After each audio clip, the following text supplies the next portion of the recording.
It's time to get your morning started with the news you need to know. News update. This is what's trending with DJ and PK. Hashtag NFL. From the 19, Stafford has it helmet high, settles his feet, shoots right side, leaping catch, touchdown LA! Wow! At the front, right pylon, Colby Parkinson gives the Rams the lead. Caleb in the gun, Swift to his left, snap back, four-man rush, Caleb with a double move, throw down the left sideline, DJ Moore inside the 5, end zone, touchdown Bears! They've taken the lead on the Packers with 1:43 to go. Here's the snap, there's the surge, and I think they largely let him score on purpose. There was not much impedance there as Josh Allen is in for the 1-yard touchdown run to give the Bills the lead with 1:02 left in the game. McCaffrey is beside Brock in the shotgun. Here's the snap. Purdy wants to throw. Purdy pressured. Purdy steps up. Purdy throws. Caught. Touchdown, McCaffrey. Touchdown. 49ers back in front. Drake is under center with Munford on the right wing, the extra tight end out there with a play fake. Drake on a deep drop, slides left, throws it to the end zone. Hunter Henry makes the catch. He's in the near pylon. Touchdown, Patriots. That's what I'm talking about. Highlights from the NFL wildcard weekend. One game to go, obviously, with the Texans and Steelers playing tonight. PK, there were a bunch of fantastic finishes there, really 4 out of the 5. You enjoy anyone more than the other? Think anyone was more meaningful than the other? Tell you about what's going forward, or these games are a coin flip, it's wide open, get used to it. Saturday games were fun to watch. The Bills, man, I was nervous for you. Graham would have lit you up on Friday if Josh Allen had lost. I never thought it was the quarterback who wins or loses games, goes a long way, but not exclusively. What do they call a wild card weekend when you have conference or division winners? Because they started calling that when it was literally just the wild cards who played. They've never changed it. Doesn't make sense. So, I mean, you need to call it, though. Yeah. The Bills did get past the Jaguars, 27-24. They escaped. The Packers blew an 18-point lead and lost to the Bears, who are piling up fourth-quarter comebacks. Sometimes they come up a little short. Often they pull it out. So the Bears move on. That was fairly entertaining. Now, will the Packers move on from Matt LaFleur? No. Contract extension time. He's got 1 year left. No. This is right here. Sources. Packers will try to keep LaFleur as head coach. Try. How hard will they try? That's an Adam Schefter tweet that just came out this morning. Well, he's the guy who, like the one lady telling the Jaguars coach, "You're great. Keep your head up. I love you." He thought that was a good moment. I don't know about that guy. Puka Nacua, another big game. Rams beat the Panthers 34-31. So we got 3 NFC West teams among the last 4 now in the National Football Conference because the Niners have advanced and Seattle has a bye. So they all sit there now. Who will it be? Going to get a third matchup here. Maybe we'll get a couple of them. Best of 3s. Let's go at it again. Maybe the Bears can mess that up. Niners will be doing it without George Kittle. Torn Achilles tendon during the win over Philadelphia. DJ and PK. Hashtag college football. Look, would we allow... Look. Indiana. 56-22 over Oregon Friday night. They've opened up as 7.5-point favorites over Miami. The title game is 1 week from tonight. That was pretty impressive. They took Oregon apart.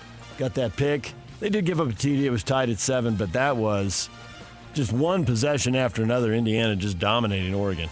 Yeah, it's heartbreaking to see the Ducks lose again. You're pretty frustrated by that? No. Anybody but Oregon? No. Oh, no. I hate Ohio State far greater than Oregon. It's not even close. It's just... Ohio State won, Oregon 2. Oregon is just basically a hooker. No, Ohio State 100. Oh, Ohio State 1, Ohio State 2, Ohio State 3, Ohio State 4. Not even close. You can't usually work up that kind of emotion and stuff for this kind of stuff. But in this case, you can. Oh, for The that exception team? to every rule. That team I had for years and years. Yeah, the others, no. Oregon, win, whoop-de-doo. Indiana, yeah, it's a fun story. Cuban, they said he never went to any games as a student. Now he's a number one fan. That's the essence of bandwagon fan, which that's what fandom is. There's some people who are in it hardcore, but you wonder, Scotty G always talks about Boise, that there were no fans until they started winning, and they act like they were just lifelong fans. And so Indiana basketball was where it was at for so many years, and now it's football, and people are on board. Great. You have that right, even if it's somewhat cheesy, and they're doing it, and it's a fun story, and all glory to God every time Fernando speaks. I mean, he has that right too, and he's fresh, he's clean cut. He's in a sport, in a world dominated with tattoos, he knows. I know you don't see him. You have never noticed anybody has a tattoo. I understand that. That's the kind of guy you are, but the rest of us see it. And he comes off as a choir boy looking kind of dude, and 1 mile away from the stadium in Miami. Yeah, he dropped that. And nobody, they didn't want to even have as a walk-on, and his mother played tennis, and it's a great American story. See if they can finish the deal in 7 days.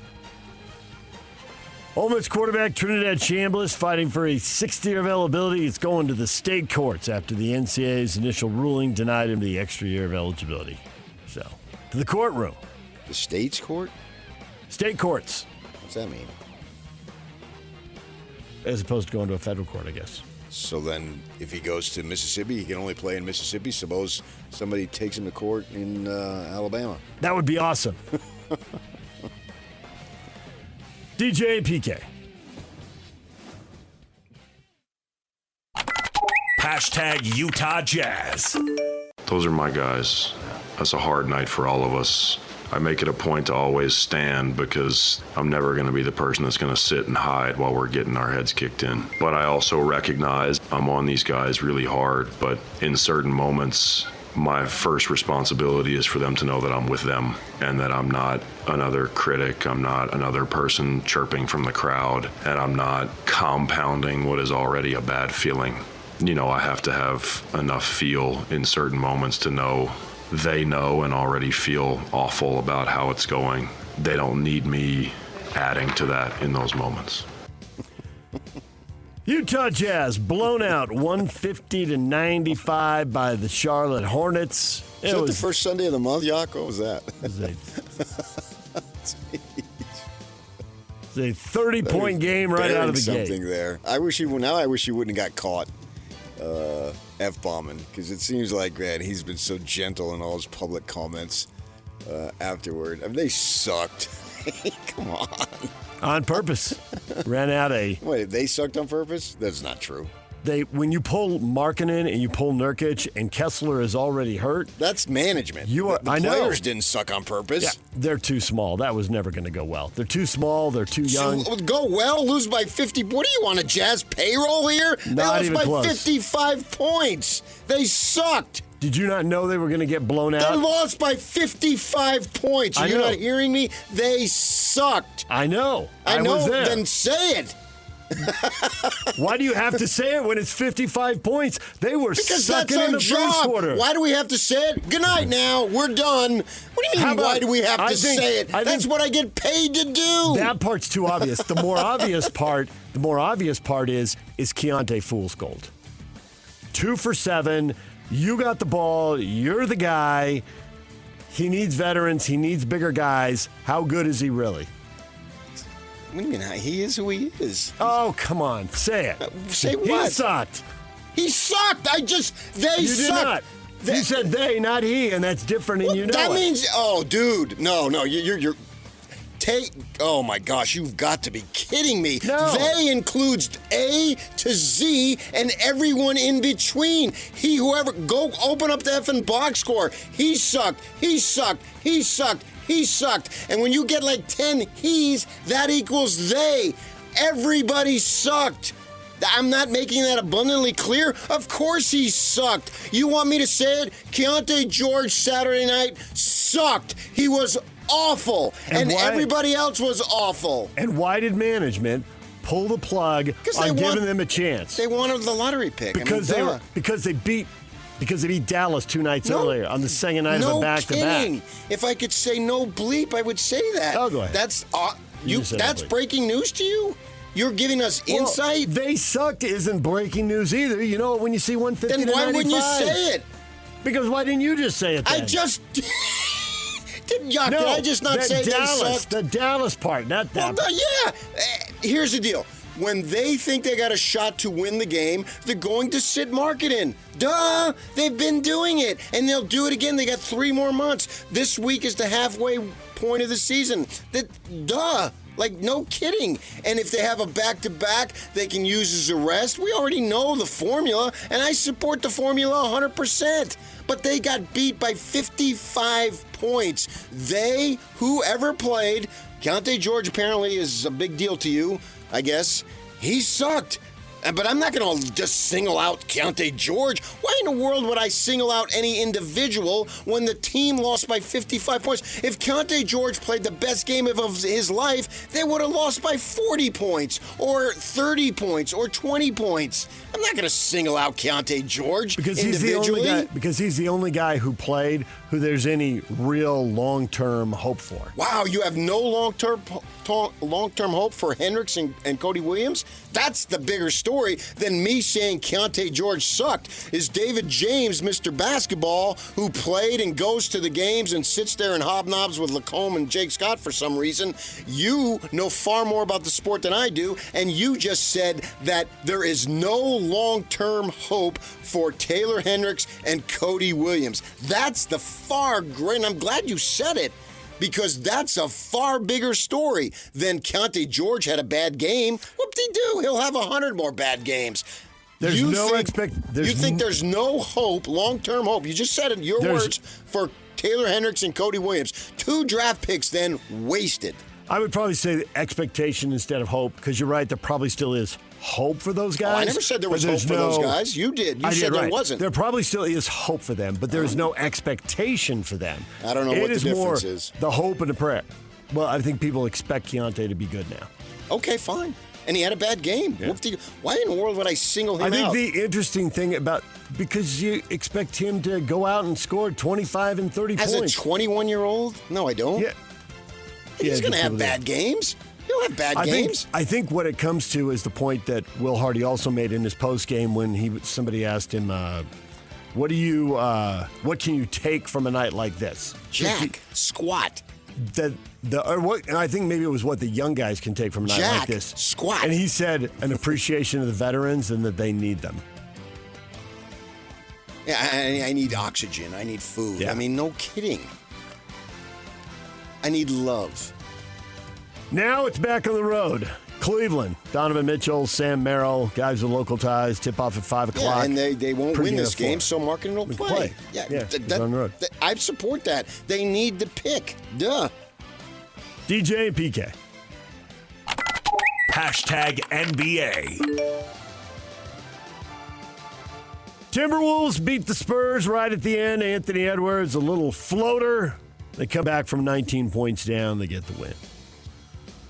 Sacramento Kings guard Dennis Schroeder suspended 3 games for confronting and attempting to strike Lakers star Luka Doncic in the halls outside the locker rooms after the Kings' loss in L.A. December 28th. He will not play when the 2 teams play in Sacramento for the first time since that confrontation. Those hallways. Who was the guy who was in the hallway who ran all the way around to confront somebody else? Was that a Kings-Lakers thing also? Christie? Was it Doug Christie? I remember somebody did it, and I can't remember who it is now. It's a fight in the back hallways, chasing around. It's been done multiple times. But if you're thinking of your Kings, I think Doug and his wife, the funny thing was his wife took off to try to intercept him or something. Oh, really? Yeah, it's all blurry after a while. Mavericks big man Anthony Davis suffered ligament damage in his left hand against the Jazz, and surgery might be necessary to repair it, and that would sideline him for several months. Do you believe that one play in that game against the Mavericks? And he didn't. What he didn't do, Yak? Him and Locke were breaking it down. I fell asleep on Friday. Oh, he was obviously hurt, and they left him in there for 2 more possessions in a 2-point game. He's been obviously hurt since about 18 years old. DJ and PK. Hashtag college basketball. BYU fending off upset-minded Utah. The Utes rally, get within 1 point late in the game, but the Cougars make the big plays down the stretch and win 89-84 and remain undefeated in the league, 15-1 overall. Oh, yeah, they played 3 lousy teams, though. Yep. Feel like you did in the football season, you did quarters of the league. You feel like you can separate out top 4 teams in basketball? Does it break down that easily now? And that those teams are pretty much going to hammer the rest of the league? Sure, I guess suppose so, but it doesn't matter. I mean, BYU's season will not be determined by what they do in January and February. We're waiting for the NCAA tournament. So everything is preliminary. They've got no depth. They're a rolled ankle away from one of the big 3 of going out in the second round. Or they've got health on those guys, and they all play great, and they're in the Final 4 Four games away from going to the Final Four. Yeah. That's what will be intriguing. I mean, we just have to get through the preliminaries. This team, you don't pay this kind of cash and take Rob Wright off of Baylor's roster to finish 3rd in the conference and go out in the first weekend. No, that's not it. They put together a team that is loaded at the top, paid big money for it. It's about, and A.J. DeBlanc has talked about, either we win it all or it's a failure. I'm okay. I mean, that's a high standard. I don't know. I wouldn't necessarily agree with that. I have to see how things play out. But really, what they do in the regular season, they're going to get in the tournament. I mean, they're not going to lose the rest of their games, barring some outrageous, never even think about injury situation. So, no, it looks like they're set up to be a 2 or 3 seed in the tournament. Yeah, and that's plenty good enough to get where they want to go. Depending on how they do in these big games when they do play Iowa State, Houston, Arizona, I think they have 4 games against those 3 teams. And they'll be fun games. And right. They'll be barometer games. And if they handle those, maybe the 1 seed's in play then, right? But when the ball goes up in the air, that doesn't. Then that's not going to matter so much.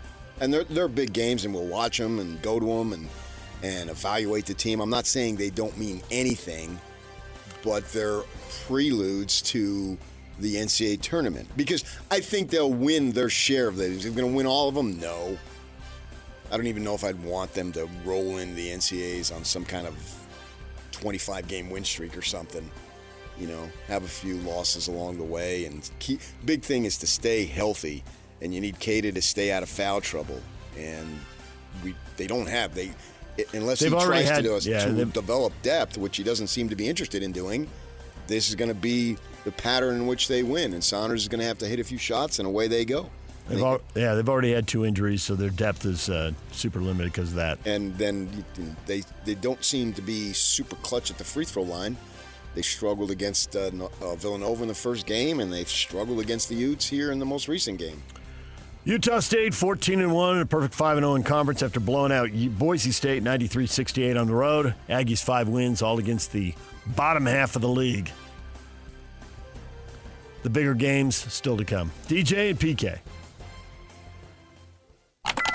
Hashtag Major League Baseball. Cubs make a big move Saturday night. They sign Alex Bregman, 5 years, $175 million. $35 million per year. Is that what that works out to? A lot of cash. Yeah, now they have the, what was it? It's a while back now. The number 1 that went in the draft was Dansby Swanson, plays short. Number 2 on that same draft was Bregman. So now on the left side of their infield, they've got both of those players. Yankees and Cody Bellinger at an impasse. They're talking contract extension. The expectation is both parties will move forward rather than signing an extension that could have been worth $30 million a year. DJ and PK. Hashtag NHL.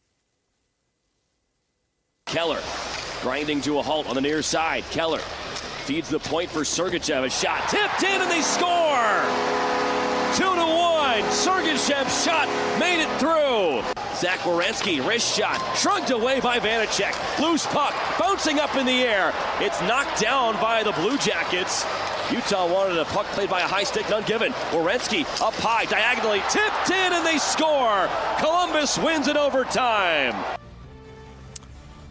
Columbus Blue Jackets beat the Utah Mammoth 3-2 in OT. The Mammoth undone as give up a pair of power play goals. Columbus converted 2 of the 3 power plays in the game. Power play goal to tie it in the second. And after a scoreless third period, they got a power play in overtime to win it. McBain and Sergachev the goals for Utah, but they get just 1 point. Mammoth are off tonight. Host the Toronto Maple Leafs tomorrow night at the Delta Center. Puck drop at 8 o'clock.